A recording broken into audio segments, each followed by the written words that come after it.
दोस्तों स्वागत है आप सभी का हमारे इस YouTube channel all in one में। तो आज के इस वीडियो में हम करने वाले हैं किरण प्रकाशिकी। हमारा चैप्टर का नाम क्या है? किरण प्रकाशिकी। किरण प्रकाशिकी।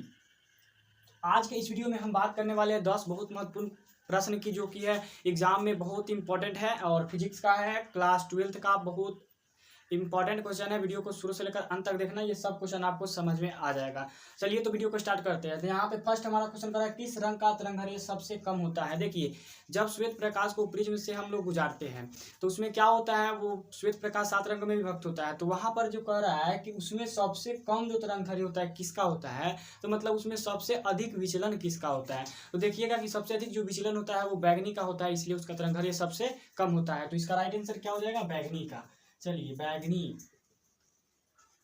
यहाँ पे ये बहुत इंपॉर्टेंट था, किस रंग का तरंगदैर्घ्य कम होता है, तो बैगनी का होता है। फिर चलिए देखिए, फिर कह रहा है कि एक गोलीय दर्पण को पानी में डुबाया जाता है। यहाँ पे गोलीय दर्पण या तो अवतल हो सकता है या फिर उत्तल हो सकता है। इसको क्या किया जाए, पानी में डुबाया जाता है, तो इसकी फोकस दूरी क्या होती है? तो जब इसको हम पानी में डुबाएंगे तो इसका फोकस दूरी नहीं बढ़ेगा और नहीं घटेगा, तो क्या हो जाएगा? समान रहता है, समान रहता है। चलिए, 2 नंबर भी क्वेश्चन बन गया। अब यहाँ पर फिर कह रहा है कि प्रकाश वर्ष का मान कितना होता है? प्रकाश वर्ष का मान कितना होता है? तो इसका मान जो होता है 9.46 गुना 10 का पावर 15 मीटर होता है। ये बहुत इंपॉर्टेंट है, ये कई साल भी पूछ दिया है, ये सब क्वेश्चन जो है पूछा हुआ है और बहुत इंपॉर्टेंट है। क्या करें, प्रकाश वर्ष का मान कितना होता है? तो 9.46 गुना 10 का पावर 15 मीटर होता है। फिर 4 नंबर क्वेश्चन कह रहा है कि किसी भी प्रिज्म के वर्ण विक्षेपण की क्षमता किस पर निर्भर करती है? जब हम प्रिज्म से श्वेत प्रकाश को गुजारते हैं तो उसमें जो क्षमता होता है उसका किस पर निर्भर करता है? तो प्रिज्म के पदार्थ की प्रकृति पर। किस पर? प्रिज्म के पदार्थ के प्रकृति पर।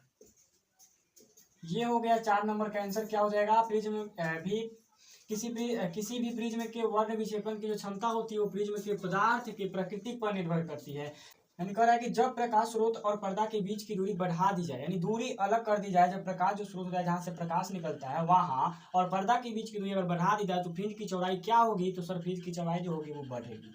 क्या होगी? बढ़ेगी। फ्रिंज की जो चौड़ाई हो जाएगी वो बढ़ेगी।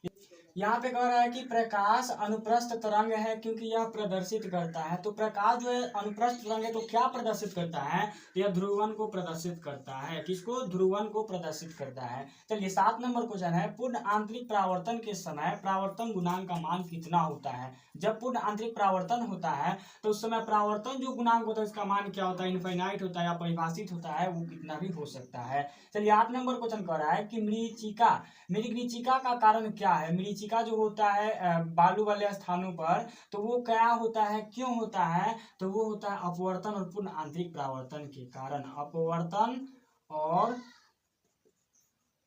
पूर्ण आंतरिक परावर्तन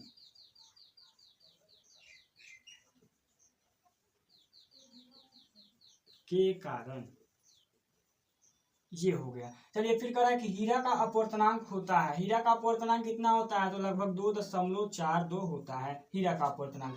फिर कह रहा है लेंस की क्षमता का ऐसे मात्रक बताए। लेंस की क्षमता का ऐसे मात्रक क्या होता है? तो डायोप्टर होता है। क्या होता है? डायोप्टर होता है। ये रहा आपका 10 MVBI क्वेश्चन, जो बहुत ही इंपॉर्टेंट है एग्जाम के लिए। 10 क्वेश्चन को बहुत अच्छे से पढ़ लो क्योंकि बहुत इंपॉर्टेंट है, आने वाला है। चलिए, तो वीडियो को यहीं पे खत्म करते हैं।